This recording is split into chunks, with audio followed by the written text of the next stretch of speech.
اور میں کہتا ہوں کتنا خوش نصیب ہے وہ لوگ جس کی صبح کا آغاز سجدوں سے ہوتا ہے، اور کتنے بد نصیب ہیں وہ لوگ کہ صبح چڑیاں بھی رب کی تسبیح بولیں، حشرات الارض بھی اس کی تقدیس کے ترانے پڑھیں، میں نے خمرے بلبل سب اس کی تقدیس کے گیت گائیں، اور حشرات الارض تک اس کی تقدیس کے ترانے پڑھیں، اور یہ اشرف المخلوقات ہونے کے باوصف نیند کے خراٹوں میں ہو، تو خوش نصیب وہ ہے کہ جس کو 5 گانا سجدوں کی توفیق نصیب ہوتی ہے۔ قیامت کے دن اللہ تعالیٰ جل شانہ اپنے حضور بندوں کو سجدہ ریز ہونے کا حکم دے گا۔ آج کوئی سجدہ کرتا ہے یا نہیں کرتا تو اس دن نہیں چاہے گا کہ میں سجدہ نہ کروں، اس دن تو وہ جھکنا چاہے گا، لیکن بے نمازی کی کمر اکڑ جائے گی، آرزو رکھنے کے باوجود وہ سجدہ ریز نہیں ہو سکے گا۔ اور آپ جانتے ہیں قیامت کے دن جس صف میں نمرود، فرعون، حامان، قارون دشمنان خدا کھڑے ہوں گے، اس صف میں بے نمازی کو کھڑا کر دیا۔ کوئی شخص یہ گوارا کرتا ہے جہاں اللہ اس کے رسول کے دشمن کھڑے ہوں میں بھی وہاں، اور اس صف پہ رحمتیں نہیں لعنتیں برس رہی ہوں گی، تو کیا بد نصیبی ہوگی ان لوگوں کے لیے جنہیں سجدوں کی توفیق نہیں۔ میں بار بار کہتا ہوں کہ جب اللہ کسی سے ناراض ہوتا ہے رزق نہیں چھینتا، آب و دانہ بند نہیں کرتا، چاند سورج کو اس کے آنگن میں روشنی ڈالنے سے روکتا نہیں، ہواؤں کو آکسیجن کو نہیں روکتا۔ جب اللہ کسی سے ناراض ہو جاتا ہے سجدے کی توفیق چھین لیتا ہے، اسے اپنے حضور جھکنے کی توفیق نہیں دیتا، تو اس کی جناب سے سجدوں کی توفیق مانگو۔ خوش نصیب ہیں وہ لوگ جو اپنے زندگی کو سجدوں سے آباد رکھتے ہیں۔ زندگی آمد برائے بندگی، زندگی بے بندگی شرمندگی۔ جس زندگی کے اندر سجدہ ہی نہیں ہے، جھکنا ہی نہیں ہے، وہ زندگی زندگی ہی نہیں ہے، وہ چوپایوں سے بدتر کہلائے گا جو اللہ کے حضور سجدہ ریز ہونا نہیں جانتا۔ یہ درخت حالت قیام میں ہیں، چوپائے حالت رکوع میں ہیں، یہ مینڈک تشہد کے عالم میں، حشرات الارض سجدے میں ہیں، انسان اشرف المخلوقات ہے، اس کی عبادت کو تمام عبادات کا جامع بنایا گیا ہے، اور جسے نہ سجدہ نصیب ہے نہ قیام اور رکوع اس کی حضور نصیب ہے تو پھر وہ چوپایوں سے بھی بدتر چلا جائے گا۔ امام غزالی بولے اللہ نے 3 طرح کی مخلوقیں پیدا کی ہیں، ایک مخلوق وہ ہے کہ جس میں فہم و شعور، عقل و ادراک نہیں رکھا گیا، صرف شہوات رکھی گئی ہیں۔ ایک مخلوق وہ ہے جس میں شہوات نہیں رکھی گئی، فہم و ادراک رکھا گیا ہے۔ اور تیسری مخلوق وہ ہے جس میں عقل و خرد بھی رکھی گئی ہے اور شہوات کی آزمائش میں بھی ڈالا گیا ہے۔ جس میں صرف شہوات ہیں وہ چوپائے ہیں، بہائم ہیں، حشرات الارض ہیں۔ جن میں عقل و شعور اور فہم رکھا گیا، شہوات نہیں رکھی گئی، وہ فرشتے ہیں۔ اور جس میں یہ دونوں چیزیں رکھی گئی ہیں وہ حضرت انسان ہے۔ اب اگر یہ اپنی شہوات کو، خواہشات نفسانیہ کو قابو میں کر لیتا ہے اور عقل و خرد سے کام لیتا ہے تو فرشتوں سے بھی بہتر کہلاتا ہے، اور اگر یہ اپنی خواہشات کا غلام بن جاتا ہے تو چوپایوں سے بھی بدتر ہو جاتا ہے۔ تو ہم اس دو راہے پہ کھڑے، اللہ نے ہمیں بتا دیا، خیر کا رستہ بھی بتا دیا، شر کا رستہ بھی بتا دیا۔ انا ہدیناہ السبیل اما شاکرا و اما کفورا۔ حضرت انسان کو اللہ نے ہدایت سے محروم نہیں رکھا، یہ واضح میں رکھی ہے۔ اس کائنات کا پہلا انسان، پہلا نبی بھی ہے، کبھی بھی حضرت انسان کو اللہ نے ہدایت سے محروم نہیں رکھا، اور فطری اور جبلی ہدایت اللہ نے حضرت انسان کے سینے میں رکھی ہے۔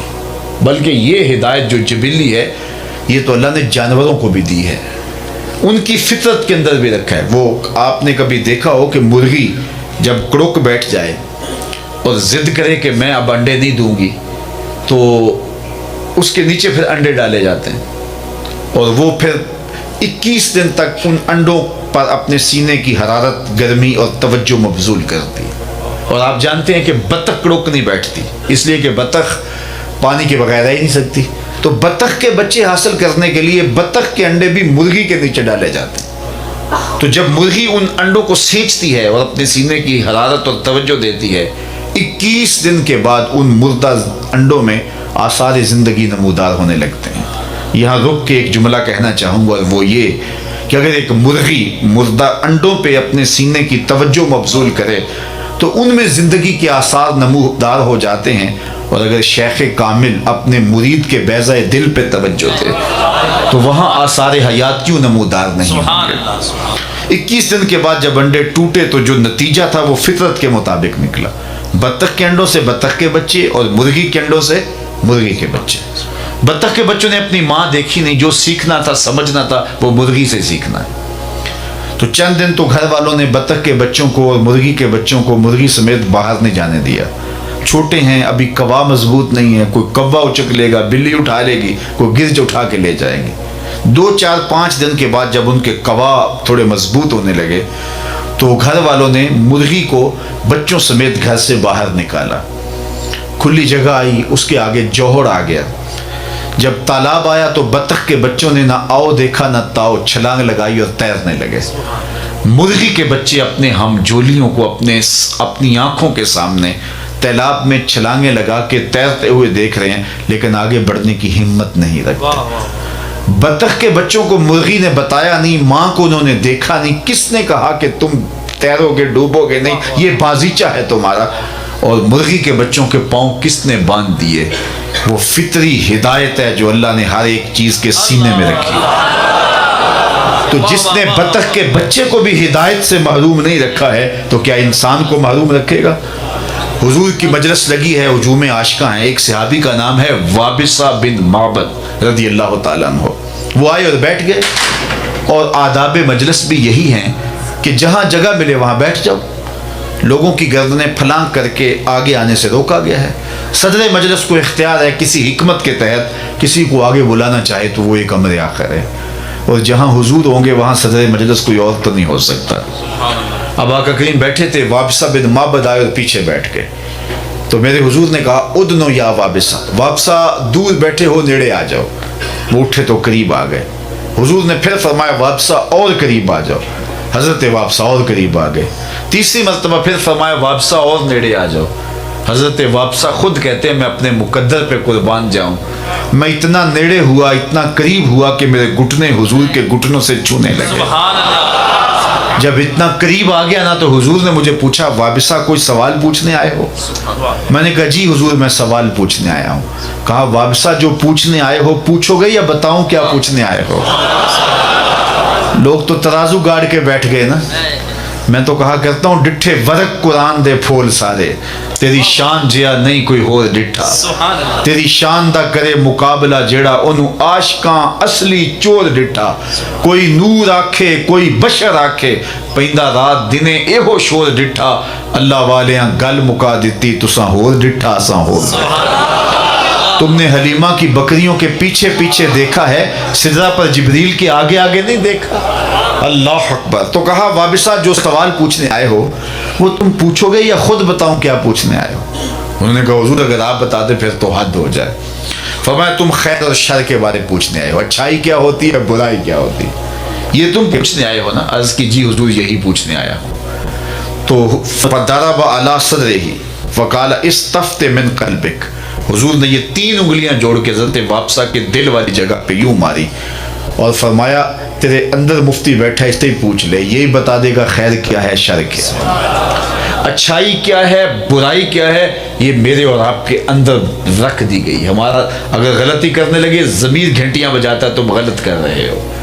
کسی کی انچ دبانے لگے، کسی کا حق غصب کرنے لگے، کسی پہ ظلم کرنے لگے تو اندر سے گھنٹیاں بجتی ہیں تم غلط کر. یہ فطری ہدایت ہے. تو اللہ نے حضرت انسان کو ہدایت سے محروم نہیں رکھا ہے، اس کو فطری ہدایت سے نوازا ہے. اب یہ غلط راہوں کا مسافر ہو تو یہ جان بوجھ کے غلط راہوں کا مسافر بنتا ہے. تو یہ ہدایت فطریہ کے تحت اپنی زندگی کو خیر کی راہوں پہ ڈالے اور اچھائی کی راہوں پہ چلے تو تاکہ زندگی کا حقیقی نور اور زندگی کا حقیقی جمال اسے نصیب ہو. تو زندگی بہت زیادہ ہم گزار چکے ہیں، بقیہ جو زندگی ہے اس کو اللہ اور اس کے رسول کے نام لگا کر کے اپنی آخرت کی بہتری کا ہمیں سوچنا چاہیے. آج موقع ہے کل نہیں ہوگا. وقت پر کافی ہے ایک قطرہ بھی آب خوش ہنگام کا، جل گیا جب کھیت برسا می تو پھر کس کام کا. کل کا پچھتاوا سوائے حسرت بڑھانے کی اور کچھ نہیں ہوگا، اور آج کا پچھتاوا کل کی بہتری کی ضمانت ہو سکتا ہے. وہ ایک فقیر تھا، بازار میں کھڑا رو رہا تھا، تو کسی نے گزرتے ہوئے روک کے کہا بابا کیا مسئلہ ہے، کسی نے مارا ہے، تنگ کیا ہے، کیوں رو رہے ہو؟ اس نے کہا کوئی ایسا ماجرا نہیں ہوا، بس لوگوں کے رویے نے رلا دیا۔ کیا مطلب؟ کہا بس گزر رہا تھا، ان کو دنیا میں کھوئے ہوئے دیکھا، میرے دل میں خیال آیا کہ ان بندوں کی رب سے صلح ہی نہ کروا دوں۔ اللہ تو کہا پھر کیا ہوا؟ کہا پھر میں نے اس سے بات کی، آواز آئی لے آ میری چوکھٹ پہ، ایک آنسو سے سارے گناہ مٹا دوں گا۔ میں بڑا خوش ہوا، کام بن گیا، خوشی خوشی آ کے ان کو بتایا، یہ الٹا میرا مذاق اڑانے لگے، جا کے کام کر بابا، تجھے کیا پتا، بچے، کاروبار، زندگی، ہر وقت تم اسی بات میں لگے، جاؤ کام کرو۔ کہا وہ تو مان گیا تھا، یہی نہیں مانے، اور مجھے ان کے رویے پہ رونا آ رہا ہے، ان کی قسمت پہ رونا آ رہا ہے۔ اللہ اکبر۔ اگلے دن وہ شخص دوبارہ گزرا، نہ تو قبرستان کے کنارے سے گزرا تو بابا قبرستان میں کھڑا رو رہا تھا، وہ پھر رو گیا۔ کہا بابا کبھی بازاروں میں روتا ہے، کبھی قبرستانوں میں روتا ہے، آج کیا ہوا؟ کہا میری کہانی کل والی ہے۔ کہا کیا مطلب؟ کہا کل ان سے مایوس ہو گیا تھا تو آج ادھر آ گیا، میرا خیال ہی ہوا ان قبرستان والوں کی رب کی صلح کروا دوں۔ اس نے بڑی دلچسپی سے کہا پھر آج کیا بنا؟ کہا آج یہ مان گیا، وہ نہیں مانتا، کل وہ مانتا تھا، وہ نہیں مانے، آج یہ مانتے ہیں، وہ نہیں مانتا، تو آج ہم مان لیں تو وہ تو آمادہ ہے ماننے پہ، وہ تو ایک آنسو سے سارے دفتر بدیوں کے دھو ڈالے، وہ تو مائل بکرم ہے، کوئی سائل تو بن کے آئے، کوئی جھولی تو پھیلا کے آئے۔ التائب من الذنب کمن لا ذنب لہ، گناہ سے توبہ کرنے والا ایسا ہے جس طرح اس کے دامن پہ گناہ کا ایک دھبا بھی نہ ہو۔ اللہ مٹا دیتا ہے اور اس کو ایسے کر دیتا ہے جیسے ابھی ماں کے پیٹ سے جنم لیا ہو۔ لیکن یہ امید کہ ابھی بوڑھا ہونا ہے، ابھی زندگی پڑی ہوئی ہے، کتنے لوگوں کے جنازے اٹھ گئے یہ سوچتے ہوئے کہ ہم نے بڑھاپے میں پہنچنا ہے۔ امام غزالی فرماتے ہیں نظر دوڑا کے دیکھو، تمہیں بوڑھے کم ملیں گے، جوان زیادہ ملیں گے۔ کہا اس کا مطلب یہ ہے بڑھاپے تک سارے نہیں پہنچتے، زیادہ جوانی میں چلے جاتے ہیں۔ پھر فرمایا مزید نظر دوڑا کے دیکھ لو، معاشرے میں تمہیں بچے زیادہ ملیں گے، جوان کم ملیں گے۔ اس کا مطلب یہ ہوا کہ جوانی تک بھی سارے نہیں پہنچتے۔ تو اس لیے قبل اس سے کہ وہ وقت آئے کوئی حجت باقی نہ رہے، یہ مختصر زندگی اللہ اور اس کے رسول کے نام پہ لگا دینی چاہیے۔ حضور کی محبت کا تقاضا بھی یہی ہے کہ ان کی تعلیمات کو اختیار کر لیا جائے۔ میرے حضور نے فرمایا کن فی الدنیا کأنک غریب او کعابر سبیل، دنیا میں اس طرح رہو جس طرح کوئی اجنبی رہتا ہے یا سڑک عبور کرنے والا۔ جب سڑک عبور کرتے ہیں تو آپ دائیں بائیں سے دیکھ کے گزر جاتے ہیں، بس زندگی گزار جاؤ، حقیقی منزل ہماری آخرت ہے، اور جس نے آخرت کو بھلا دی، آخرت سے غافل ہو گیا، اس نے اپنا سخت نقصان کیا۔ قیامت کے دن میں نے تو یہ بھی پڑھا ہے کہ نیکوکار بھی پچھتائیں گے۔ بدکاروں کا پچھتانا تو سمجھ میں آتا ہے، نیکوکار کیوں پچھتائیں گے؟ جب اپنے اچھے اعمال کی جزا دیکھیں گے تو پچھتائیں گے، ہائے جو چند لمحے ضائع کیے وہ بھی کیوں ضائع کر دیے۔ لیکن اس وقت کے پچھتانے سے بہتر ہے کہ میں اور آپ اپنی اس مختصر زندگی کا اب محاسبہ کریں۔ حاسبو قبل ان تحاسبو، اس سے قبل کہ تمہارا حساب کیا جائے تم اپنا حساب خود کر لو۔ یہ ہم عمرے پہ جاتے ہیں نا، تو جب واپسی کے لمحے ہوتے ہیں تو میں دیکھتا ہوں ہر بندہ اپنا سامان تول رہا ہوتا ہے۔ میاں کیوں سامان تول رہے ہو؟ ایئرپورٹ پہ جا کے پریشانی نہ بنے، تو پہلے ہی سامان تول کے کہ زیادہ نہ ہو جائے، بوجھل نہ ہو جائیں، ایئرپورٹ پہ مسئلہ نہ بنے۔ حالانکہ اگر ایئرپورٹ پہ مسئلہ بھی بن جائے تو 4 ریال دیں گے تو گزر جائیں گے، لیکن اس کے باوجود تول رہے ہوتے ہیں کہ وہاں پریشانی نہ بنے، وہاں کی پریشانی کا حل ہے، لیکن آخرت کا اگر وزن بھاری ہو گیا اس کا کوئی حل نہیں۔ اس لیے حاسبو قبل ان تحاسبو، اس سے قبل کہ تمہارا حساب کیا جائے، ضمیر کی عدالت میں اب ترازو گاڑ لو، دیکھو تم کہاں کھڑے ہو۔ جو بدیاں کی ہیں وہ تو کنفرم ہے بدیاں ہیں، جو نیکیاں کی ہیں اگر ریا ہے تو لٹ گئی، کچھ پلے نہیں ہے۔ اگر غرور تکبر آ گیا، عجب آ گیا، پھر بھی سب کچھ ضائع ہو گیا۔ کتنی نیکیاں ہیں اور کتنی برائیاں ہیں، اور ہم ایک احکم الحاکمین کے حضور حاضر ہونے والے ہیں۔ تو اس مختصر زندگی کو اللہ اور اس کے رسول کے نام پہ لگا کر کے اللہ کے لیے زندگی گزارو۔